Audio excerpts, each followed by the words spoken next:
అందరికీ నమస్కారం మరియు కార్తీక పౌర్ణమి శుభాకాంక్షలు. ఈ సందర్భంగా దీపకాంతులు కైతికాల ప్రక్రియలో దీపకాంతి వెలుగులు దివ్యమైన తేజముతో నిన్ను నన్ను మెరిపించు విజ్ఞానపు వెలుతురుతో చైతన్యపు జాడ తెలిపి మదిన నిత్య ఉత్సాహంను నింపును.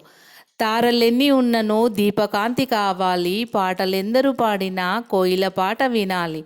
పూల తోటలెన్ని ఉన్నను మనసు మాత్రమే పరిమళించాలి. పరిమళించిన చిత్రం పరవశించును మంత్రమై, సాహిత్యపు జల్లుల్లో తడిసెను ముత్యమై. వారెవ్వా అక్షరాలు అందరినీ వెలిగించు దివ్యలు. విజ్ఞానపు వెలుతురు వెలుగులీను రేఖలై బతుకునందు కాంతినిచ్చు. అక్షరాలు దండలై అండదండగా నుండు. ఆప్తమిత్రులే కదా దీపకాంతులు. దీపకాంతి వెలుగులు దివ్యమైన తేజముతో నిన్ను నన్ను మెరిపించు విజ్ఞానపు వెలుతురుతో. ధన్యవాదములు.